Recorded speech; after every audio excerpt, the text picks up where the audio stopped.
ẹ̀kọ́ pọ̀ lára Ànábì wa Muhammad sallallahu alayhi wa sallam. Ànábì a máa dáná nínú ilé fáwọn ìyàwó rẹ̀ kí wọ́n jẹ. Ànábì a máa tún inú ilé ṣe. Ànábì a sì máa da ilẹ̀ nù. Ìyàwó rẹ̀ kì í ṣe ọmọ ọ̀dọ̀ rẹ̀ o. You should note that. Ìyàwó rẹ̀ kì í ṣe ọmọ ọ̀dọ̀ rẹ̀.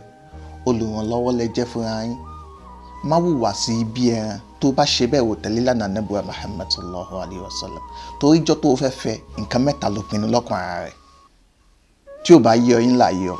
Alákọ̀ọ́kọ́ nǹkan tó pinnu lọ́kàn ara rẹ̀, ó pinnu wípé ìwọ ló máa ṣe ọ̀gá lé lórí. Ọlọ́run bá náà dẹ̀ sọ fún ẹnu Kùránì wípé ar-rijalu qawwamuna 'ala an-nisa. Men are the custodian of women. Àti ṣe ọkùnrin lókùnmúlérò fáwọn obìnrin.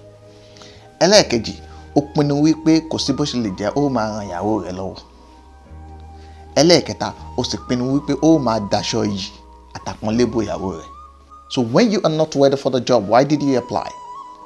Nígbà tó o ṣetán láti gbaṣẹ́, kí ló kọ̀wé sí kó fẹ́ gbaṣẹ́? Nígbà tó o ṣetán láti ṣe gbogbo ń tà sọ yìí, kí ló kọ̀wé sí kó fẹ́ fẹ́? Bó o bá tiẹ̀ lè ṣe gbogbo ń tà sọ yìí, èèyàn máa ń ní ọ̀rọ̀ rẹ̀ lẹ́nu. Tó bá jẹ́ ọkùnrin tó ràn ìyàwó rẹ̀ yìí lọ́wọ́, Faworaja ni ọ́.